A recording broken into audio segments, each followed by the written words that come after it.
Nabi sendiri, Rasul, yaitu Nabi Yunus, redaksi Al-Quran dalam surah As-Saffat, falaula annahu kan minal musabbihin, kalaulah dia tidak beristighfar dengan bertasbih, subhanaka inni kuntu minaz zalimin, la labitha fi batni, dia akan di dalam perut hut, di dalam perut ikan paus, ila yaumil yub'atsun, sampai hari yang kiamat, maksudnya hari dibangkitkan. Bayangkan, apabila tidak ada berzikir la ilaha illa anta subhanaka inni kuntu minaz zalimin, itu Nabi Yunus sampai hari kiamat baru dibangkitkan, baru dikeluarkan dari perut ikan paus. Kita punya dalam perut ikan paus, seakan-akan kita dalam kegelapan. Kegelapan apa? Karena dosa kita, karena dosa kita. Yang tadi saya katakan nur dengan cahaya dengan gelap. Gelap tidak bisa dihitung. Maka itu orang-orang kafir, ya laitani kuntu turaba, ketika dia digiring ke neraka, padahal dia orang yang sangat kaya, taruhlah dia seorang selebritis jadi bintang Hollywood, ataupun orang yang sangat terkenal dengan kekayaannya. Apa kata-katanya ketika dimasukkan ke neraka? Coba aku menjadi debu.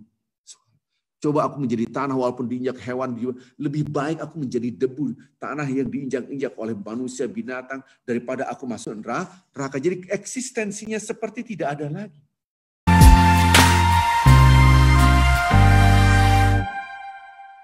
Assalamualaikum warahmatullahi wabarakatuh. Alhamdulillahi rabbil alamin, amsayna wa amsal mulku lillah walhamdulillah wala hawla wala quwata illa billah. Amsayna ala fitratil Islam wa kalimatil ikhlas wa ala dini nabiyina Muhammadin sallallahu alaihi wasallam wa ala millati abina Ibrahim hanifan muslima wa ma kana minal musyrikin. Allahumma salli wa sallim wa barik ala rasulika al-karim habibina al-mustafa sayyidina Muhammad sallallahu alaihi wasallam wa ala alihi wa ashabihi wa man tabi'ahum bi ihsan ila yaumiddin, amma ba'd. Bapak Ibu yang cinta Allah Subhanahu wa taala, alhamdulillah pada sore hari ini waktu New York kita bisa bertemu kembali, dan ini adalah kajian rutin setiap sebelum iftar insyaallah setiap hari. Adapun waktu Indonesia yaitu pagi hari insyaallah. Bapak Ibu yang cinta Allah Subhanahu wa taala, mudah-mudahan Allah menjadikan kita, keluarga kita, anak-anak kita, keturunan kita adalah orang-orang yang dicintai oleh Allah Azza wa Jalla. Ya. Mudah-mudahan orang-orang yang dikhususkan, orang-orang spesial di mata Allah, ya, yang disebut dengan orang-orang saleh, yaitu orang-orang yang selalu taat kepada Allah Azza wa Jalla. Dan perlu diingat, kemarin ilmu yang kita pelajari adalah bagaimana membersihkan jiwa kita. Mengulangi lagi kajian sebelumnya bahwa Rasulullah SAW mengajarkan bagaimana kita membersihkan jiwa, di antaranya adalah kekuatan dari Allah. Karena kita tidak punya kekuatan apa-apa, la haula wala quwata illa billahil aliyil azim. Kita tidak punya kekuatan apa-apa kecuali hanyalah dari Allah Azza wa Jalla. Bahkan Allah Subhanahu wa taala mengingatkan kita, wala tuzakku anfusakum, jangan merasa sok suci, merasa kita mampu mensucikan diri kita. Tidak, itu hanyalah kekuatan dari Allah. Kita bisa berbuat baik, ibadah puasa, bersedekah, sholat, membaca Al-Quran, hanyalah kekuatan dari Allah. Itulah hidayah yang menjadikan hati kita ada cahaya, kemudian kita melakukannya.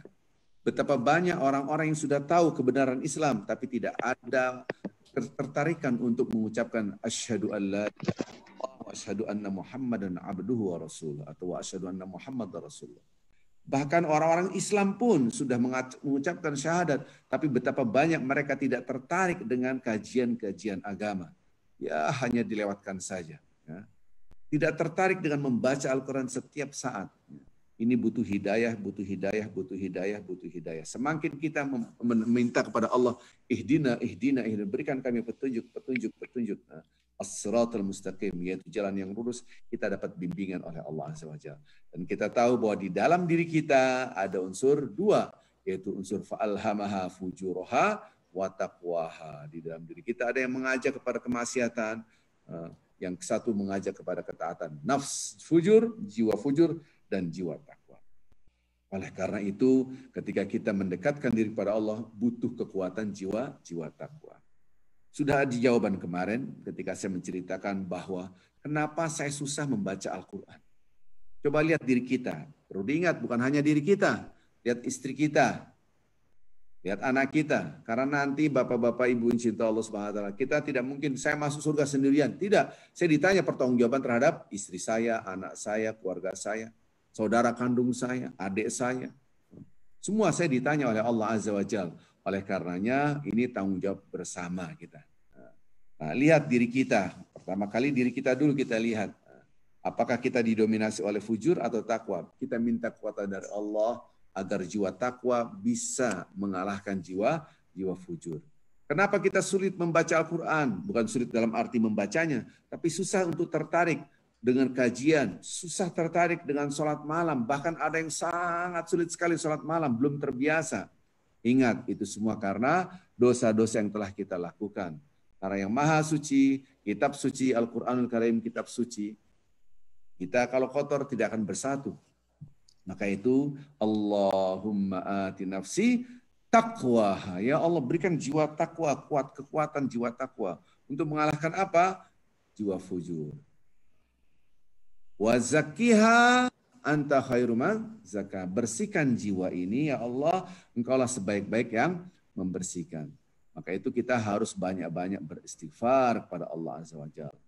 Harus kita paksakan kita, ya Allah, kenapa aku seperti ini ya Allah. Nah, inilah yang harus kita lakukan. Sehingga kita termasuk hamba-hamba Allah yang dicintai oleh Allah. Betapa banyak orang Islam, saya Islam. Apa kitab suci Anda pedoman hidup? Al-Quran, tapi tidak membaca Al-Quranul Karim. Pernah ditanya Rasulullah SAW, Su'ilan Nabi SAW an ahlillah. Siapa orang-orang kekasih Allah yang orang-orang spesial di mata Allah ya Rasulullah SAW? Bapak-bapak ibu tahu jawabannya? Rasulullah SAW mengatakan, hum ahlul Quran. Subhanallah. Ahlullah wa khasati. Mereka adalah orang-orang yang selalu mengikat dirinya dengan Al-Quran. Selalu membaca Al-Quranul Karim. Subhanallah. Pak Ustadz, alhamdulillah saya sudah bisa baca Al-Quran, tapi malas Pak Ustadz. Al-Quran hanya jadi pajangan, ataupun Al-Quran hanya untuk mahar. Wah, kadang-kadang untuk mahar doang. Habis itu nggak pernah dibaca Al-Quran. Ataupun Al-Quran kadang-kadang di negeri-negeri Arab, kadang-kadang ditaruh di mobil. Kenapa?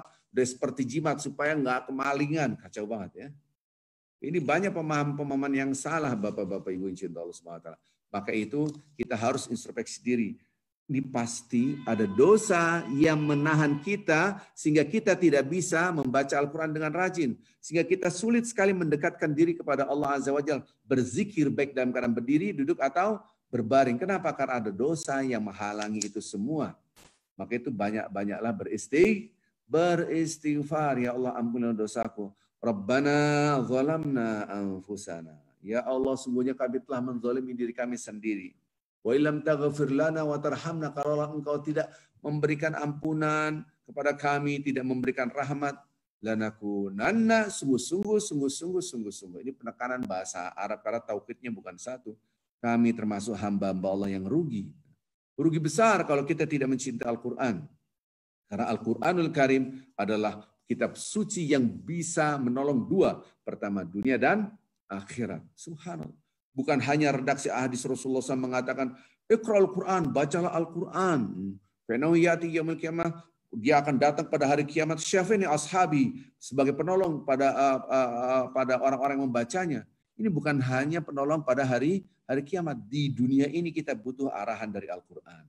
Semakin kita dekat dengan Al-Quran, maka hati kita, jiwa kita, perilaku kita akan lebih terarah oleh Allah Azza wa Jalla, diarahkan oleh Allah Azza wa Jalla. Jadi dunia dan akhirat, dan konsep kita tentu Rabbana atina fid dunya hasanah wa fil akhirati hasanah wa qina adzabannar. Bapak Ibu yang cinta Allah Subhanahu wa taala, dari hadis tadi yang saya sudah terangkan, mudah-mudahan kita termasuk hamba-hamba Allah yang dicintai oleh Allah. Lihat istri kita, jangan hanya baca Al-Quran, Bapak baca Al-Quran aja. Istrinya nggak baca Quran, dibiarkan. Anaknya tidak baca Quran, dibiarkan. Apakah Anda memikirkan diri sendiri, kemudian Anda masuk surga dengan pahala sendiri? Tidak, ajak. Wahai istriku, wahai anak-anakku. Ingat, kita ini satu keluarga, tujuannya satu, yaitu surga. Semua modal kita dalam arti yang luas, semua potensi kita, semua yang kita miliki harus membackup satu tujuan, yaitu surga. Tentu ini yang disebut dengan husnul khatimah. Mudah-mudahan penutup akhir hayat kita adalah dengan yang baik. Maka itu kalau kita hanya beribadah diri kita sendiri, Masya Allah. Selalu saya katakan dalam banyak pengajian, Kalau ada orang mikirkan diri sendiri, zikir, ibadah aja, nggak mikirkan istrinya, nggak mikirkan anaknya, nggak mikirkan suaminya, nggak mikirkan tetangganya. Kita tidak diciptakan oleh Allah untuk seperti itu. Maka nanti pada episode selanjutnya kita bukan hanya berbicara kesalahan individual vertikal, tapi juga kesalahan sosial horizontal kita. Ya, Bapak Ibu yang cinta Allah Subhanahu Wa Taala. Jadi kuncinya kalau kita lihat di sini, oh berarti Pak Ustadz saya susah membaca Quran, bukan susah dalam arti susah terbata-bata. Artinya tidak ada cinta kepada Al-Quran, tidak ada cinta sholat. Sholatnya entar. Lihat jam lagi, entar masih lama, masih lama. Nanti pas lagi kerja, belum sholat. Pas ngeliat jam, ini udah jam segini. Buru-buru, astagfirullahaladzim, Allah. Nggak pakai qobliyah lagi, udah mepet waktunya. Mau sholat lagi, kayaknya baru sholat lagi. Terus saja. Kalau hidup seperti itu, astagfirullahaladzim. Ya. Kapan kita menjadi orang-orang yang benar-benar mencintai Allah dan merindukan salat? Itulah yang disebut dengan al-murabitun.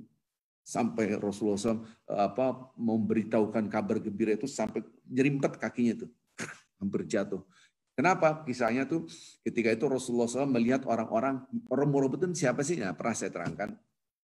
Al-murabitun itu kalau dalam konteks perang, dia paling depan. Ini pernah saya terangkan dalam kajian sebelumnya. Orang yang depan. Jadi kalau orang-orang istirahat, dia jaga. Gitu kan. Di pagar betis, di paling depan. Kalau ada serangan dari musuh, ada tombak, ada panah, dia paling duluan mati di depan. Itu derajatnya tinggi sekali di hadapan Allah. Syahid, mati syahid yang tinggi sekali. Karena apa? Dia paling depan, terdepan. Nah dalam konteks kita, dalam keadaan damai, siapa al-murabitun itu? Orang yang menunggu waktu sholat. Saking cintanya ditunggu-tunggu kapan sholat, kapan sholat. Dia nunggu waktu sholat. Waktu itu antara sholat maghrib dan isya ditunggu-tunggu waktu sholat. Gitu. Maka Rasulullah mengingatkan kalian adalah Allah sangat mencintai kalian. Diberitahukan akan diberikan ganjaran surga. Ketika memberitahukan itu Rasulullah sampai lari kecil hampir terjeripat saking senangnya memberikan berita itu. Berarti orang-orang ini nggak seperti yang zaman sekarang, dikit-dikit ngeliat jam, dikit-dikit jam berapa, dikit-dikit ngeliat jam, dikit-dikit ngeliat jam. Dia belum waktunya sudah menunggu. Bukan on time, tapi in time. Belum waktunya sudah tunggu. Kayak kita sekarang ini pengajian, sebelum waktunya kita sudah siap. Itulah orang-orang yang mencintai Allah. Perjumpaannya betul-betul kita harapkan. Maka itu ketika orang betul-betul mencintai Allah, dia akan ada rasa rindu. Subhanallah. Ketika dia sholat dinikmati. Nah inilah konteks sekarang adalah mencintai Allah. Menikmati ibadah kita nikmatin. Allahu Akbar. Bapak Ibu yang cinta Allah SWT. Sudah tidak saatnya lagi Anda membaca begini. Bismillahirrahmanirrahim. Alhamdulillahirrahmanirrahim. Ar-Rahmanirrahim. Malik yaumiddin. Ya, buang itu, buang. Bukan saatnya lagi. Bacalah dengan tumaninah Allah Akbar. Ketika Anda membaca Al-Fatihah. Bismillahirrahmanirrahim. Alhamdulillahirrahmanirrahim. Ar-Rahmanirrahim. Dinikmati. Itu saatnya lagi. Kapan lagi kita harus berubah? Jadi Al-Fatihah kita yang di sini tidak uninstall. Install yang terbaru. Itu yang disebut dengan memperbaiki ibadah. Mengupgrade kualitas. Susah Ustaz. Ingat. Itu karena dosa. Mungkin kita banyak hibah. Ngomongin orang. Mungkin kita banyak mencaci maki orang. Mungkin kita banyak membentak orang. Mungkin ada barang yang haram dalam tubuh kita. Sehingga susah sekali kita mendekatkan diri kepada Allah. Maka banyaklah beristighfar sebanyak-banyaknya. Dosa itu terakumulasi tanpa kita sadari. Kadangkala sulitnya adalah satu hal yang sangat sulit sekali. Apa itu? Kita ini kadangkala tanpa kita sadari Bapak-Bapak Ibu. Kita merasa sudah benar. Itu bahaya sekali. Padahal kita jauh dari Allah Azza wa Jalla. Nanti suatu saat ketika kita dalam episode selanjutnya mengukur apakah saya dicintai oleh Allah atau tidak, itu harus ada barometernya. Tidak mungkin nggak ada barometernya karena Allah maha baik, pasti dikasih tahu. Gitu. Kadang-kala kita sudah merasa baik, padahal di mata Allah belum tentu baik. Merasa kita sudah dekat dengan Allah, padahal belum tentu. Gitu. Maka itu kita yang paling utama ketika ada pertanyaan gimana saya susah sekali mendekatkan diri pada Allah, yang jawaban yang paling dahsyat adalah banyak-banyak beristighfar. Banyak-banyak beristighfar. Karena Rabbana la tu'akhidna in nasina aw akhtana. Ya Allah, jangan kau hukum kami, jangan kau kasih kami kesengsaraan kesusahan. Hukuman yang terberat adalah ketika kita jauh dari Al-Quran.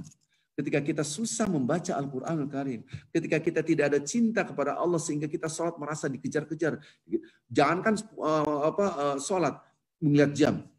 Puasa pun dikit-dikit melihat jam, dikit-dikit melihat jam. Puasa gitu. Seakan-akan kita tidak menikmati ibadah itu. Maka itu kita banyak-banyak, ya Allah janganlah engkau siksa aku. Kenapa? Inna sina au akhtana, ini karena dosa.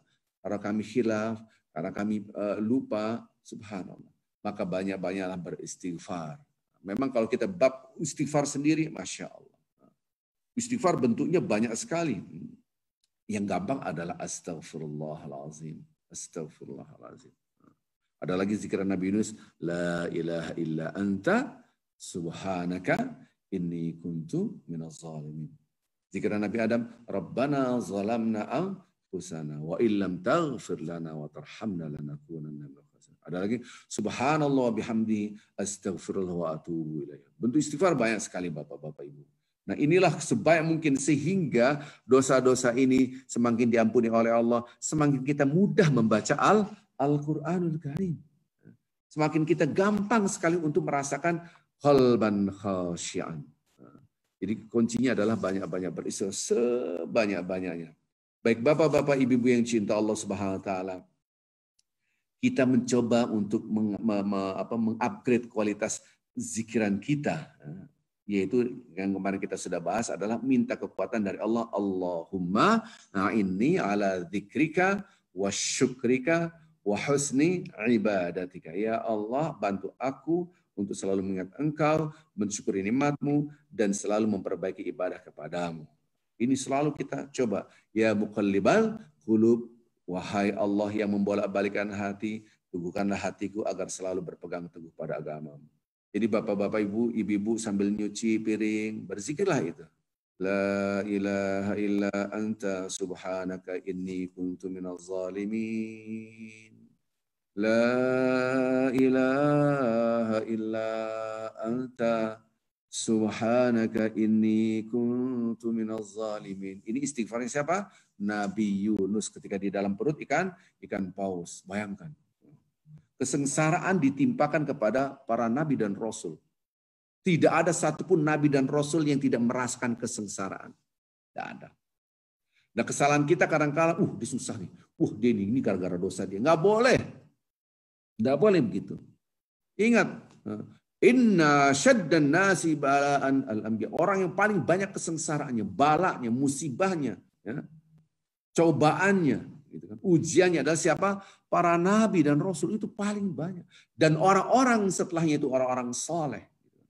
Jadi jangan sekali-sekali mungkin orang itu di ICU, sakit nggak sembuh. Ini banyak dosa. Jangan. Bisa jadi itu adalah kekasih Allah. Kenapa? Allah ingin dia dihapuskan dosa-dosanya.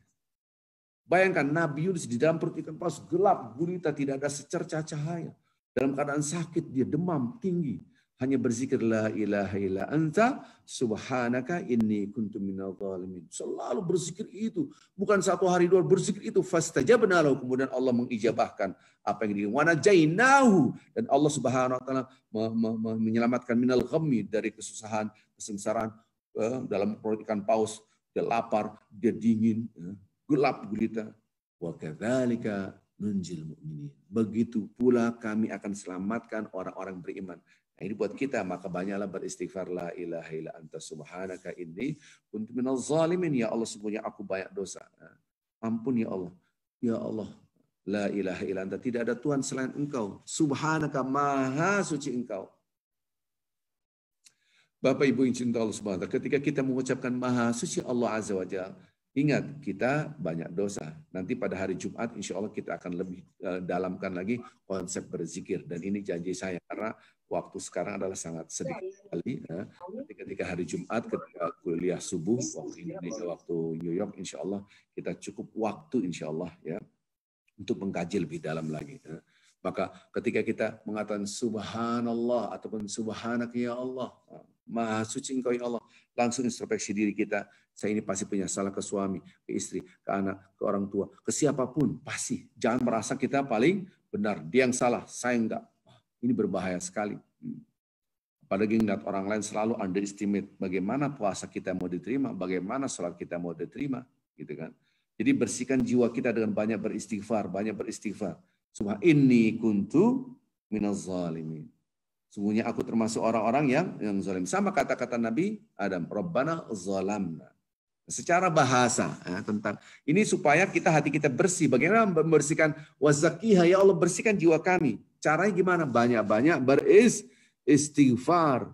Maka ada istilah zalama yadhlimu. Zalama yadhlimu. Jadi kalau kita lihat redaksi ini adalah menzolimi. Zolam itu gelap. Ya. Nah ini saya akan menyinggung sedikit tentang bahasa fisika sedikit saja ya. Ini agak-agak susah ya, sebetulnya mudah sekali kan. Yang disebut dengan cahaya, itu cahaya bisa dihitung kecepatannya, kekuatannya, gitu kan, bisa dihitung. Tapi gelap tidak ada hitungannya dalam fisika, nggak ada.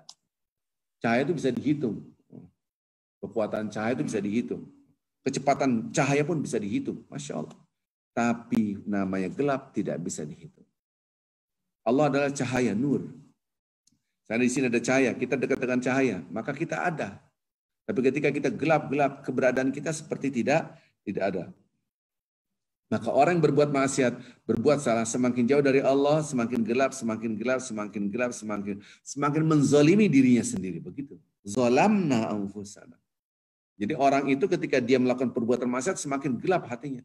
Maka itu kadang-kala orang sudah berbuat maksiat lagi, dikasih tahu, oh gak deh. Ya udah tahu. Karena saking kuatnya fujur di sini, kegelapan yang ada dalam hatinya. Nah, orang-orang diselamatkan oleh Allah minaz zulumati ilan, dari kegelapan kepada cahaya, minaz zulumati ilan nur, pada cahaya. Maka itu orang yang ada dalam tanda kutip adalah orang yang dekat dengan Allah. Orang yang jauh dari Allah seakan-akan tidak ada. Ini redaksi kalimat zalam berarti ketika orang itu berbuat salah, dia zalim. Zalim terhadap apa? Terhadap diri sendiri. Dia menggelapkan diri sendiri. Dia menzalimi dirinya sendiri. Walaupun dia seakan-akan orang yang baik di mata manusia, tapi di mata Allah adalah orang yang dalam kegelapan karena dia mempunyai dosa gitu. Maka Nabi Adam mengatakan zalamna anfusana, kami salah ya Allah. Maksudnya menzalimi diri kami sendiri. Ya. Karena Allah tidak pernah, Allah tidak pernah menzalimi hambanya. Siapa yang membuat manusia itu susah? Dirinya sendiri.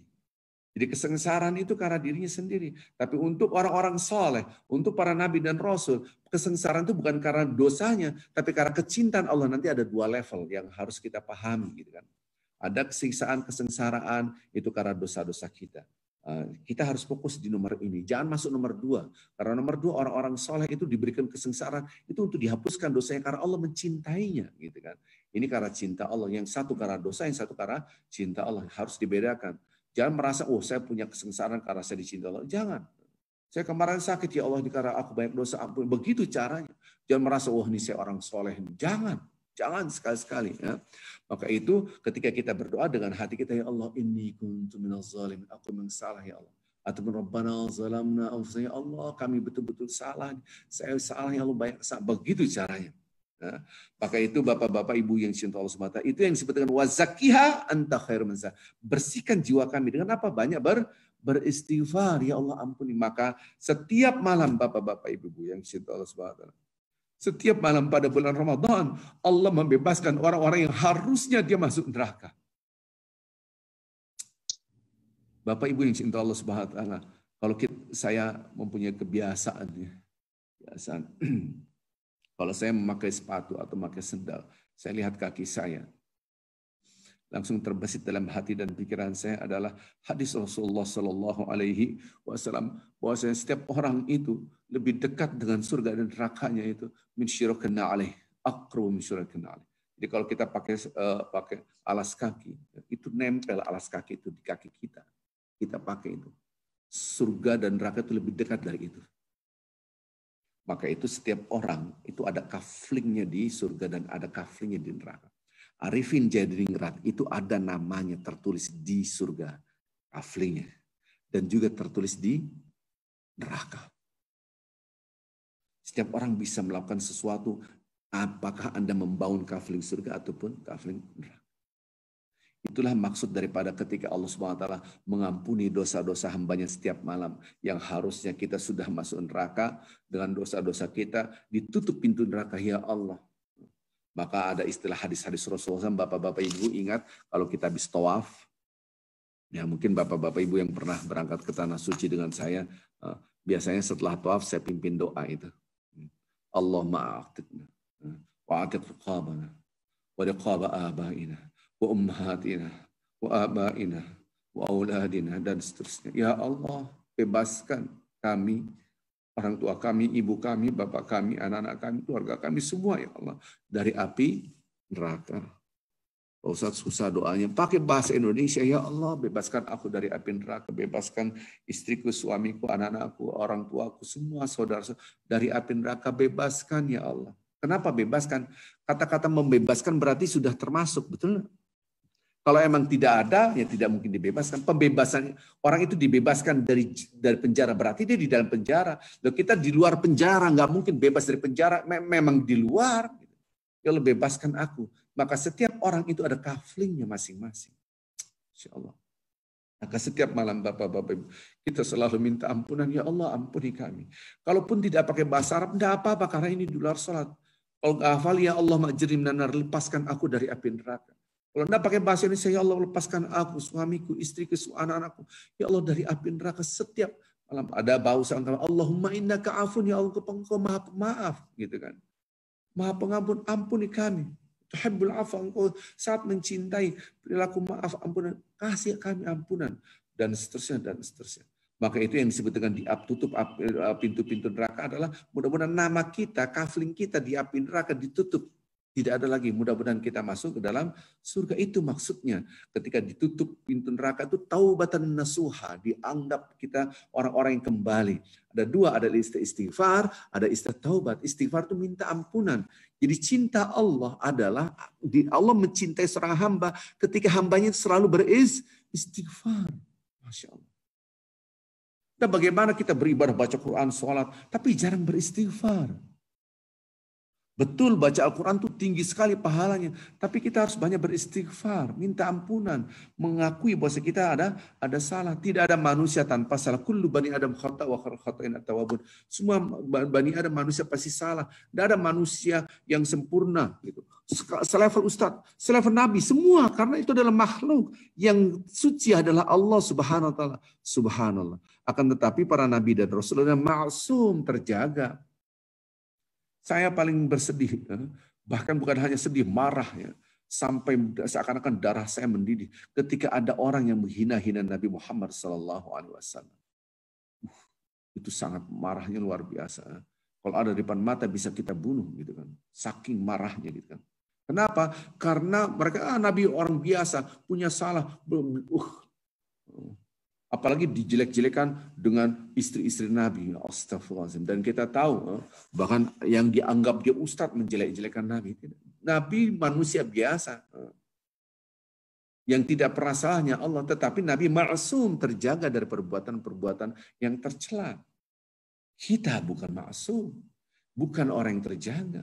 Maka kita minta menjaga diri kita dari gimana? Yaitu diantaranya Allahumma ati nafsi taqwaha wa zakkiha anta khair man zakkaha anta wali wa maula. Kalimat zakkaha ya Allah, banyak beristighfar sehingga kita menjadi kekasih Allah.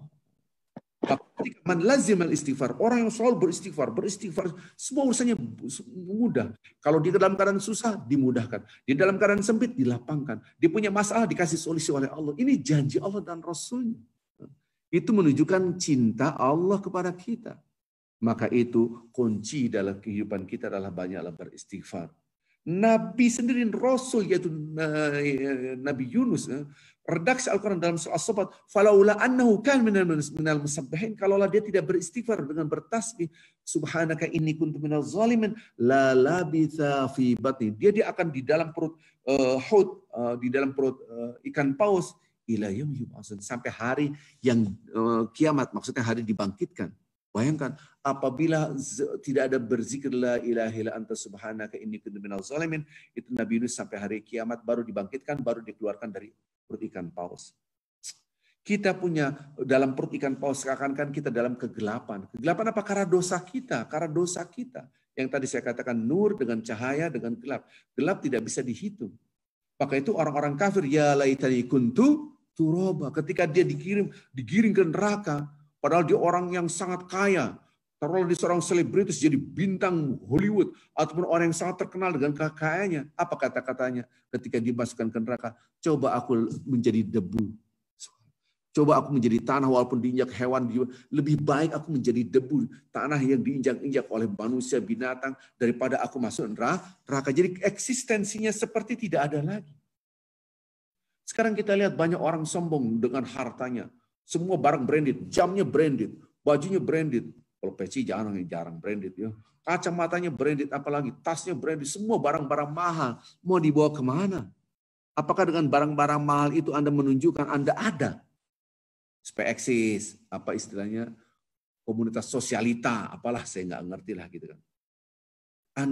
Supaya eksis tidak eksis adalah dekat dengan cahaya. Ketika kita dekat dengan cahaya, keberadaan kita ada. Jauh dari cahaya, keberadaan kita tidak ada. Itu yang disebut dengan ilusif, gitu kan. Jangan sampai kita menunjukkan who am I, besarkanlah who is Allah, bukan who am I. Kita besarkan siapa Allah, bukan siapa aku, gitu.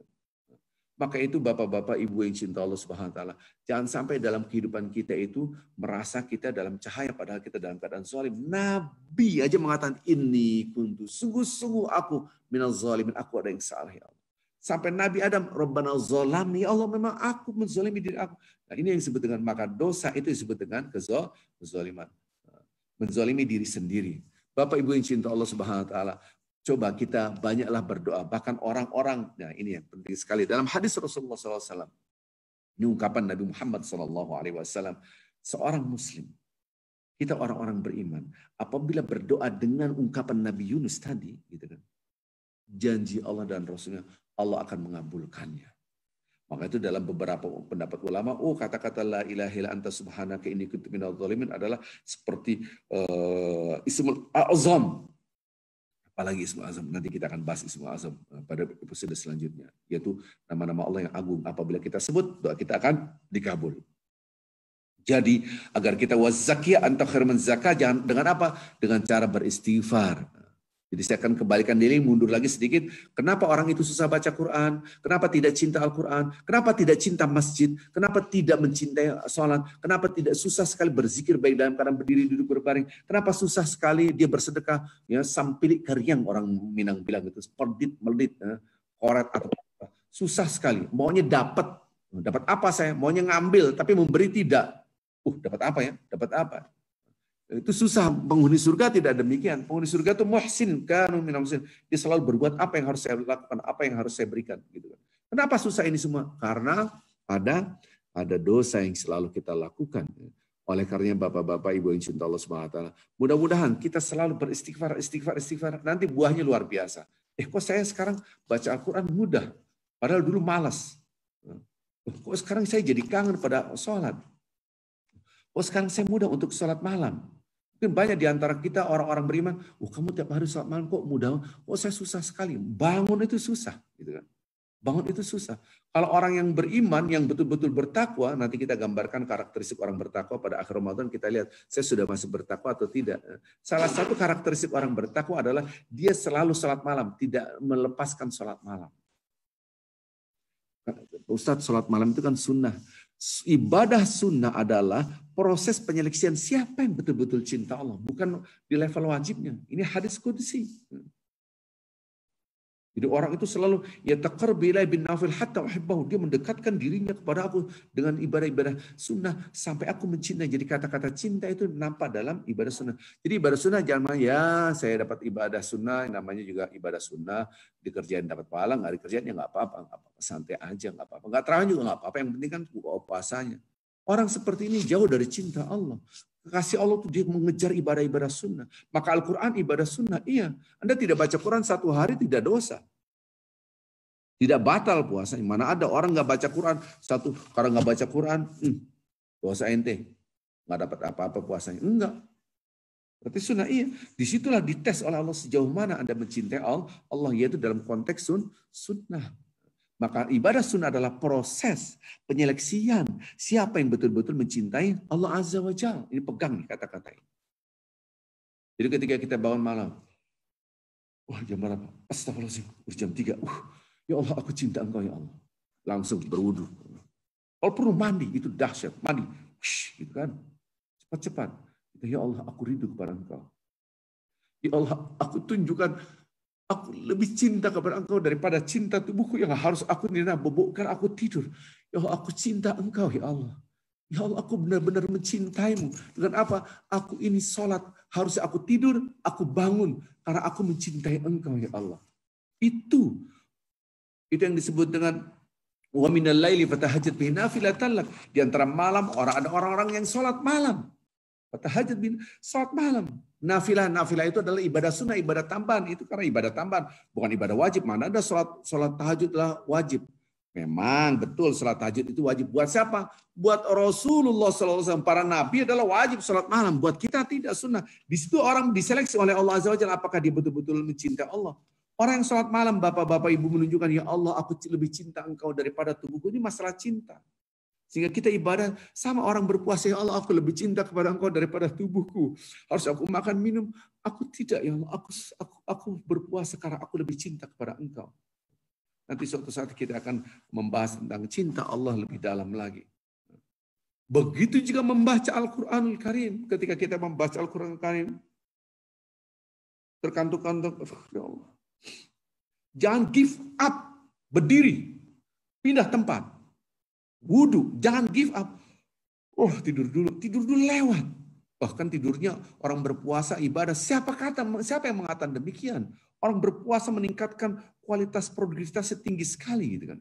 Ini sedih sekali, ini adalah ukuran yang terberat ketika saya dikirim oleh Oki Organis Konferensi Islam tahun 89 ke Zaytunah University ya. Ke Zaytunah University. Kita tahu di sana termasuk Universitas Islam ini pada tahun 89 yang tertua di sana gitu kan. Dulu ada presiden namanya Bourguiba, dia mengatakan dengan sombongnya gitu kan, ayo makan minum. Kenapa? Karena puasa itu menurunkan produktivitas negara. Kan orang malas-malasan, tidur, kan ada hadisnya. Nggak ada hadis mengatakan demikian. Oh kita harus kerja keras gitu kan. Subhanallah. Dan ini juga kata-kata orang-orang yang di seberang sana, yaitu orang-orang yang anti-Islam.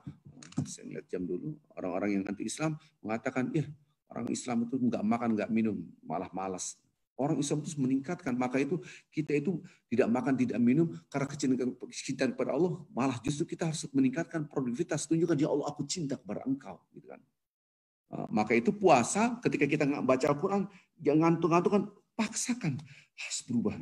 Maka itu asyam wal Quran. Nah ini ada hadis Rasulullah SAW mengatakan puasa dan Quran itu dampingan, dua-duanya mengungkapkan, bisa berbicara. Asyam wal Quran yashfa'ani lil abdi yaumil qiyamah. Al-Quran dan puasa akan menolong seorang hamba Allah pada hari kiamat. Kemudian orang yaqulus saum, puasa akan mengatakan ya Rab. Dalam hadisnya bukan ya Rab ya. Maksudnya ya Rab itu adalah ya Tuhanku, wahai Allah. Ya Rab maksudnya adalah ya Rab, hambamu ini ya Allah, dia telah gara-gara aku menahan dia tidak makan, tidak menjadi puasa, mengatakan kepada Allah dia tidak makan, tidak minum, menahan syahwatnya. Ya Allah syafi'ini, kasih aku syafaat untuk aku berikan kepadanya. Al-Quran pun demikian. Ya Allah si fulan dia membaca yang harus terngantuk-ngantuk ditahan. Ya Allah berikan syafaat buat aku berikan kepadanya. Maka puasa dan Al-Quran bergandengan untuk menolong orang-orang kita semua, hamba-hamba Allah. Maka itu kenapa kita menahan nafsu kita, nafsu fujur itu. Maka kita minta kekuatan dari Allah Azza wa Jalla. Hadis ini menunjukkan puasa dan Al-Quran bergandengan untuk menolong hamba Allah Subhanahu wa Ta'ala. Yang harusnya kita ngantuk, ya Allah dia harusnya tertidur malam hari, dia baca Al-Quranul Karim. Dia menunjukkan cinta kepada Allah, ya Allah aku lebih cinta kepada engkau.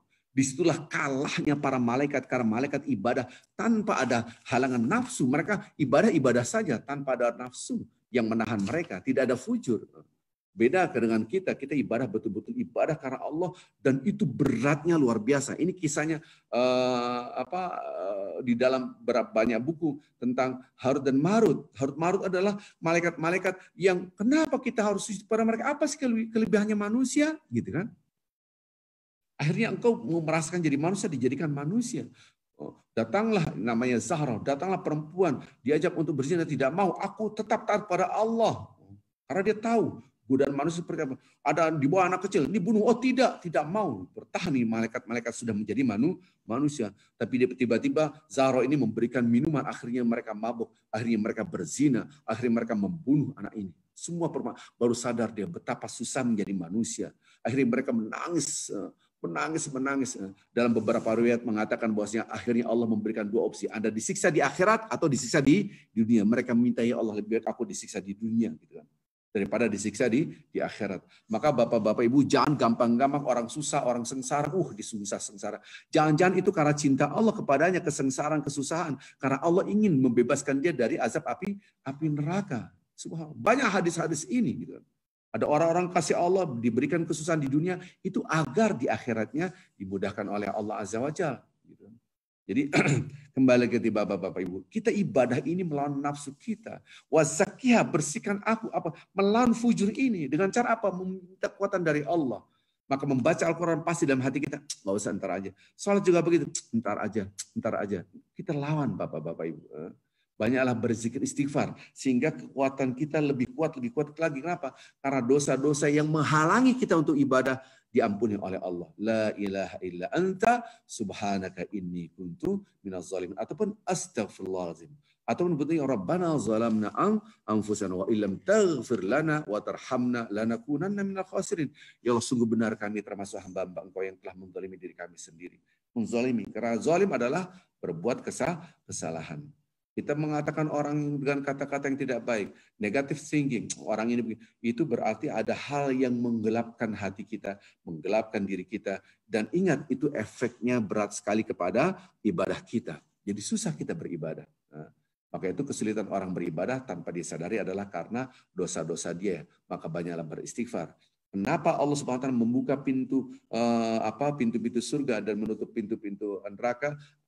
Adalah taubatan nasuha, sehingga dia di taubatan nasuha dia mudah dalam beribadah kepada Allah Azza wa Jalla. Baik Bapak Ibu yang cinta Allah Subhanahu wa taala, pada hari ini kita berdoa juga tidak putus-putusnya. Kita selalu mendoakan saudara-saudara kita. Nah, ini penting sekali wawasan buat kita ya. Jangan sampai kita malas mendoakan orang lain. Please, jangan sampai. Karena keimanan seorang tidak akan sempurna sampai dia mencintai saudaranya sebagaimana dia mencintai dirinya sendiri.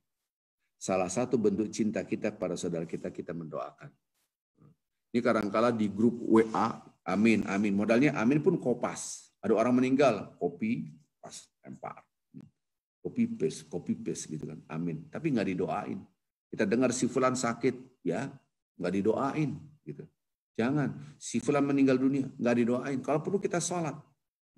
Sekarang kondisi sekarang di New York gitu kan, ada saudara-saudara kita yang sakit, yang sudah wafat, seperti almarhum Pak Haji Jumena. Nanti setelah lockdown diangkat, kita ke kuburannya, kita sholat di atas kuburnya, tidak ada masalah. Dan itu dilakukan oleh Rasulullah SAW. Itu bentuk cinta kita pada sama beriman gitu. Dan ketika kita mencintai, ungkapkan, ini hadis Rasul, saya mencintai dia, ungkapkan karena Allah, ana uhibbuka fillah, aku mencintai engkau. Sampai Rasulullah mengatakan cinta sama itu adalah gambaran daripada keimanan kita. Kalau kita cuek aja, biarin aja lah. Bahkan ada orang wafat, dia yes, astagfirullahaladzim, yes. Ini gara-gara dia dosa banyak, astagfirullahaladzim. Ini yang paling berbahaya sekali. Allah sangat benci orang ini. Seakan-akan dia menentukan surga dan neraka gitu. Orang yang ada cahaya dalam hatinya, siapapun dia beriman, kalaupun dia ada kesalahan, Allah maghfirlah lahu warhamhu wa'afi wa'fan. Ini doa jenazah. Ini orang ada cahaya gitu. Bukan malah yes gitu. Ini kadang-kala si fulan meninggal, si fulana meninggal, yes. Tidak. Hanya Allah yang Maha tahu apakah dia baik atau tidak. Kita hanya mendoakan. Maka itu jangan malas-malas mendoakan. Ada orang sakit, kita doakan, ya Allah mudah-mudahan dia diangkat penyakitnya oleh Allah. Sama saja, Bapak. Kita mendoakan diri kita 7 kali lipat. Oh si fulan susah, dia terlilit hutang, makan susah. Ya langsung, nggak usah kasih tahu orang itu. Langsung kita, ya Allah. Si fulan aku dengar dia dalam keadaan susah, ya Allah. Mudahkanlah dia, ya Allah. Dia dalam keadaan kesempitan, lapangkanlah dia, ya Allah. Dia dalam keadaan kesulitan, mudahkan, ya Allah. Anda membaca Al-Fatihah, membaca Al-Ikhlas, udah selesai. Tanpa dikasih tahu, itu namanya doa zahrul bil ghaib. Orang-orang yang seperti ini menunjukkan kesempurnaan imannya. Dan dia sama saja mendoakan dirinya sendiri, ya Allah mudahkanlah rezeki aku, lapangkanlah rezeki aku 7 kali lipat. Bayangkan, saking Allah maha baiknya. Jadi jangan sekali-sekali kita malas mendoakan orang lain. Dan ketika kita mencintai orang lain, saya sangat mencintai engkau karena Allah, gitu kan. Dan cinta kita dalam bentuk apa? Watawasau bil haqqi watawasau bis sabr, mengingatkan untuk menuju pada surga. Mengingatkan dengan kebaikan, tapi perlu diingat untuk mendapatkan kebaikan kadang-kala orang menolak karena pride. Sorry, enggak, saya enggak begitu. Ada aja alasannya gitu. Udah dikasih tahu ini yang benar gini, Al-Quran begini, ya. Kenapa? Karena dosa yang ada dalam dirinya, sehingga dia menolak. Kadang-kala orang udah dinasihatin, karena ada dosa yang terakumulasi dari dirinya, sehingga dia menolak kebenaran. Maka itu watawasau bil haqq, mengajak kepada kebaikan, watawasau bis sabr, ini gitu. Ataupun watawasau bis sabr, saling mengingatkan dengan kebaikan dan dengan marhamah, dengan saling mengingatkan dengan cinta kasih sayang. Inilah ajaran Nabi Muhammad SAW. Maka itu Bapak-Bapak, waktu yang mustajab ketika kita berpuasa, mustajab, sangat mustajab. Nah sekarang adalah mustajab, apalagi menjelang buka. Tapi di Indonesia ada istilah ngabuburit. Ngabuburit ada yang jalan-jalan, ada yang ngeband, nyanyi-nyanyi. Itu ngapain? Anda ngabuburit baca Al-Quran, mendekati azan langsung seperti sekarang berdoa. Atau mendengarkan kajian-kajian ayat-ayat Al-Quran tadi. Kita membahas ayat Al-Quran, kita mengkaji hadis-hadis Rasulullah SAW. Kalau seperti yang ada ngabuburit, nonton TV, nungguin ada lawak-lawak, walaupun kadang-kala para pelawak nyampur dengan para ustadz, bikin posko dan seterusnya kayak apa ngobrol. Ini apa ini gitu kan. Nah, ini kita harus banyak mendekatkan diri pada Allah. Betul-betul kita rasakan, ya Allah ini karena dosa aku jadi saya susah untuk beribadah. Banyaklah beristighfar. Nah, sekarang adalah waktu yang mustajab buat Bapak-bapak, Ibu-ibu. Kita sama-sama berdoa, mudah-mudahan Allah Subhanahu wa taala mengampuni dosa kita dan diangkat penyakit saudara-saudara kita yang sudah wafat diampuni oleh Allah Subhanahu wa taala dan dimasukkan dalam surga Allah. Al-Fatihah. A'udzu billahi minasyaitonir rajim. Bismillahirrahmanirrahim. Alhamdulillahi rabbil alamin. Arrahmanir rahim. Maliki yaumiddin. Iyyaka na'budu wa iyyaka nasta'in. Iyyaka na'budu wa iyyaka nasta'in.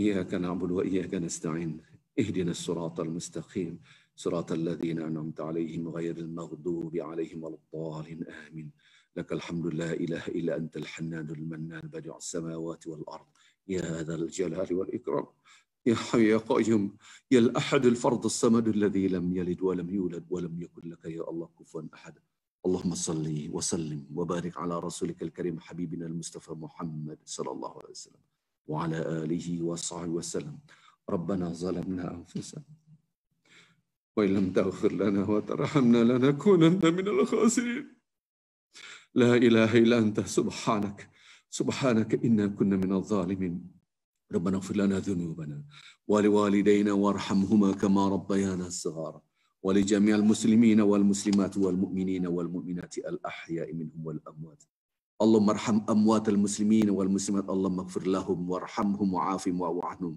وسع مدخلهم وأكرم نزلهم اللهم اجعل قبورهم روضة من رياض الجنان ولا تجعل قبورهم حفرة من حفر النيران نسأل الله العظيم رب العرش العظيم أن يشفي مرضانا ومرضى المسلمين والمسلمات اللهم رب الناس أذهب البأس واشف أنت الشافي لا شفاء إلا شفاؤك شفاء لا يغادر سقما. Mari sama-sama kita berzikir. Allahumma أعني على ذكرك وشكرك وحسن عبادتك اللهم أعني على ذكرك وشكرك وحسن عبادتك لا إله إلا أنت سبحانك إني كنت من الظالمين لا إله إلا أنت سبحانك إني كنت من الظالمين يا مقلب القلوب ثبت قلبي على دينك يا مقلب القلوب ثبت قلبي على دينك اللهم آت نفسي تقواها وزكها أنت خير من زكاها أنت وليها ومولاها اللهم آت نفسي تقواها وزكها أنت خير من زكاها أنت وليها ومولاها وصلى الله على محمد النبي الأمي وعلى آله وصحبه وسلم والحمد لله رب العالمين. الفاتحة. أعوذ بالله من الشيطان الرجيم. بسم الله الرحمن الرحيم. الحمد لله رب العالمين الرحمن الرحيم مالك يوم الدين إياك نعبد وإياك نستعين اهدنا الصراط المستقيم صراط الذين أنعمت عليهم غير المغضوب عليهم ولا الضالين آمين. سبحانك اللهم وبحمدك أشهد أن لا إله إلا أنت أستغفرك وأتوب إليك. السلام عليكم ورحمة الله وبركاته.